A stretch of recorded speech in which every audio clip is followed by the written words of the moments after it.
सुधीर अविन के बारे में सोच रहे थे। उन्हें पता था कि अविन के पास जरूर कुछ ऐसी पावर्स है जिसके बारे में शायद उसे भी पता नहीं है। अपनी सोच से बाहर आकर उन्होंने देखा टीना अविन के साथ हंस हंस कर बातें कर रही थी। उन्होंने तुरंत उसे टोका, टीना, अविन को रेस्ट की जरूरत है, अब उसे रेस्ट करने दो, चलो यहाँ से। टीना ने अविन की तरफ देखा और बोली, सॉरी, मुझे इस बात का ध्यान ही नहीं रहा। आंटी और तुम अभी रेस्ट करो, मैं बाद में आती हूँ। और वो सुधीर के साथ कमरे से बाहर निकल गई। उसी वक्त अविन को अपनी जेब में कुछ भारी भारी सा फील हुआ।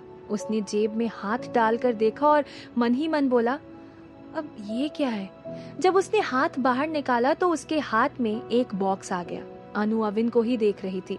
वो ये देखकर चौंक गई और अविन के पास आकर खड़ी हो गई। उन्होंने अविन से पूछा, अविन, ये क्या है? इतना बड़ा बॉक्स तूने अपनी जेब में कैसे रखा? अविन ने उस बॉक्स को देखा और बोला, पहले मुझे तो देखने दो। उसने बॉक्स खोला तो चौंक गया। वो जोर से बोला, ये फिर से?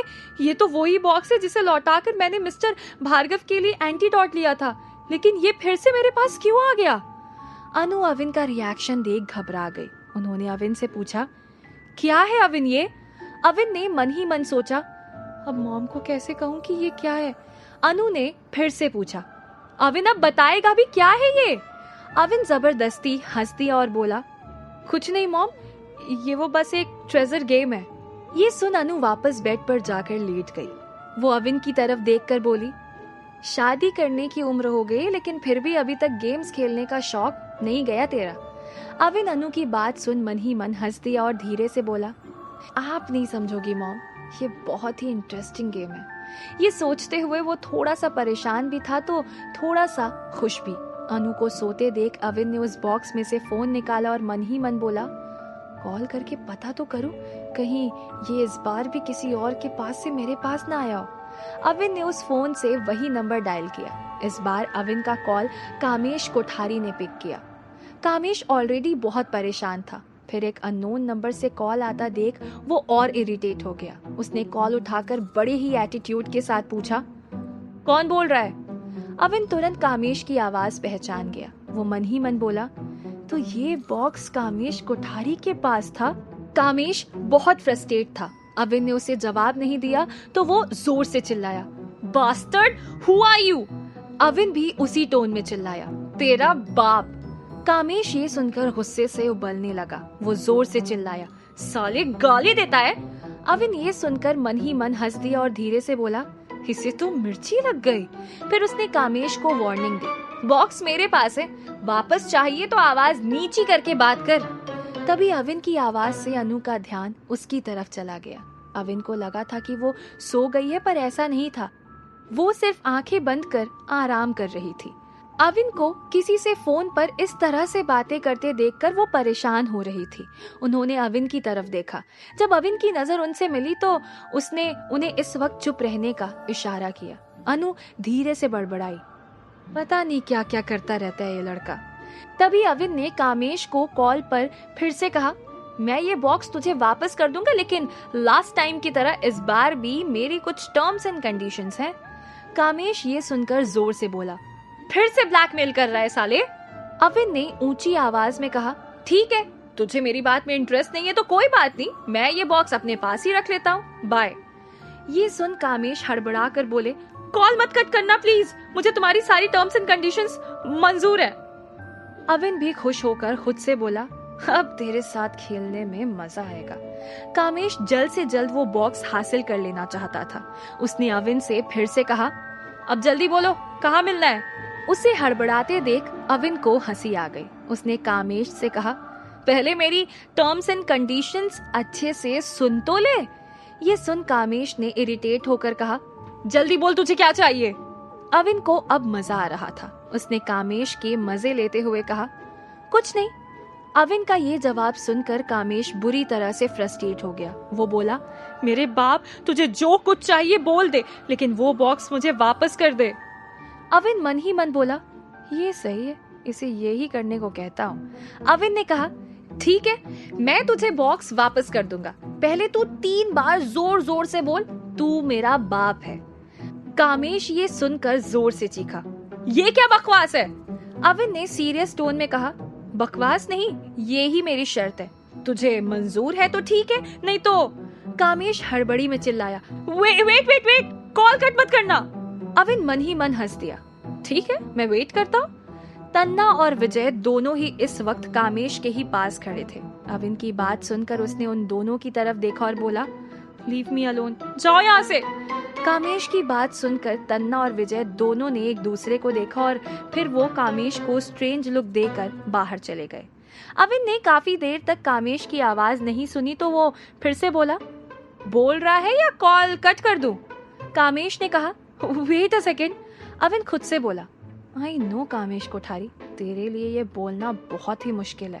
तभी कामेश धीरे से बोला, तू मेरा बाप है। अविन ने और नाटक करते हुए कहा, सुनाई नहीं दिया, और जोर से बोल।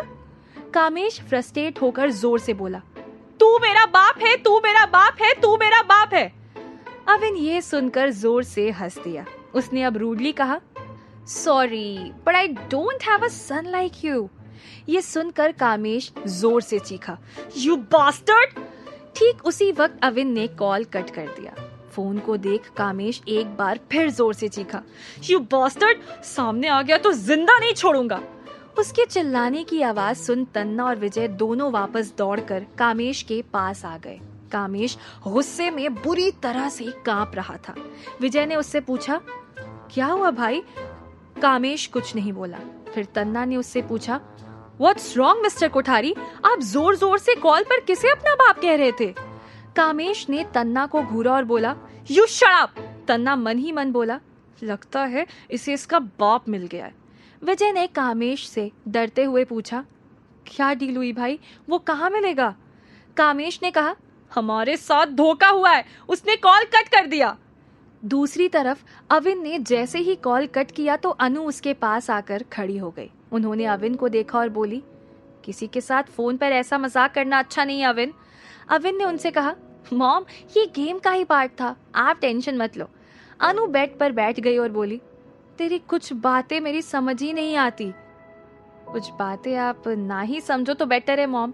अविन ने वो फोन वापस बॉक्स में रख दिया और फिर उसने उस बॉक्स में रखी हुई बुकलेट हाथ में ले ली। उसे देखकर वो धीरे से बोला, आज तो इस बुकलेट को पढ़कर ही रहूंगा। चाइनीज में तो क्या हुआ, गूगल ट्रांसलेटर कब काम आएगा? अविन गूगल ट्रांसलेटर की हेल्प से उस बुकलेट को पढ़ने लगा।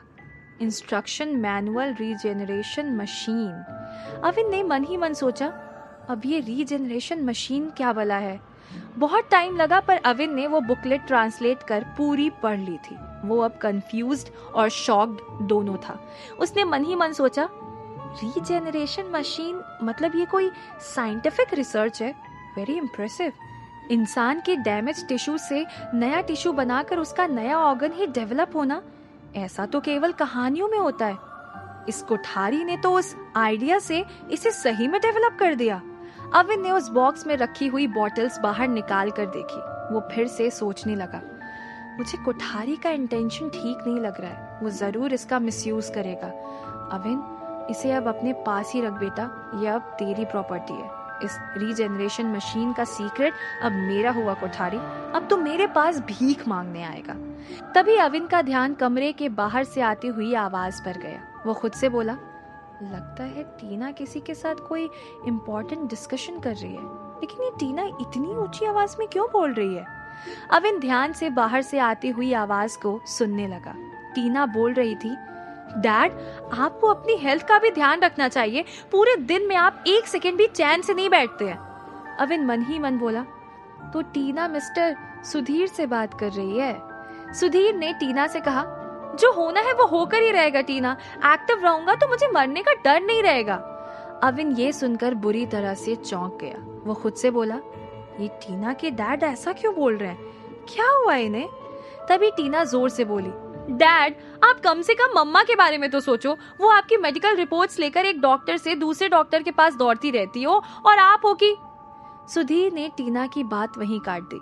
वो बोले, मेरी बीमारी का इलाज केवल डॉक्टर शुक्ला के पास ही है टीना, दूसरे डॉक्टर्स इसमें कुछ भी नहीं कर सकते, पर तुम्हारी मम्मा ये समझती कहाँ है? टीना ये सुनकर इरिटेट हो गई। वो ऊंची आवाज में बोली, आपका ये डॉक्टर शुक्ला पिछले 8 सालों से गायब है, किसी को उसके बारे में कुछ भी नहीं पता और आप है कि उसके भरोसे बैठे हैं। सुधीर ने उसके कंधे पर हाथ रख उसे शांत किया और बोले, टीना, मैं 2 साल से इतने डॉक्टर्स की दवाइयाँ खा रहा हूँ लेकिन मेरी हेल्थ में कोई इम्प्रूवमेंट नहीं हो रहा है। अब मैं डॉक्टर्स की जेब नहीं भरना चाहता। मेरे जाने के बाद पैसा रहा तो तुम लोगों के ही काम आएगा ना। टीना ने गुस्से से कहा, नहीं चाहिए हमें ऐसा पैसा। अचानक टीना के एक्सप्रेशन एकदम चेंज हो गए थे। वो धीरे से बोली, डैड, जैसे ब्लैक ओपल से मुझे फायदा हुआ है, क्या उससे आपको फायदा नहीं हो सकता? इस पर सुधीर बोले, नहीं टीना, तेरी बीमारी किसी मिरेक्युलस पावर का गलत यूज होने से हुई थी, इसीलिए वो उस क्रिस्टल से ठीक हो गई। मेरी बीमारी मेरे साथ ही जाएगी, तो इसके बारे में सोचना छोड़ दे। उसके बाद अविन को टीना के रोने की आवाज सुनाई दी। उसने मन ही मन सोचा, सुमानी फैमिली ने मेरी बहुत हेल्प की है, मुझे टीना के डैड के लिए कुछ करना होगा, लेकिन करूं तो क्या करूं? मैं कोई डॉक्टर थोड़ी ही हूं। क्या होगा आगे? क्या करेगा अविन रीजेनरेशन मशीन का? क्या वो टीना के डैड को ठीक कर पाएगा?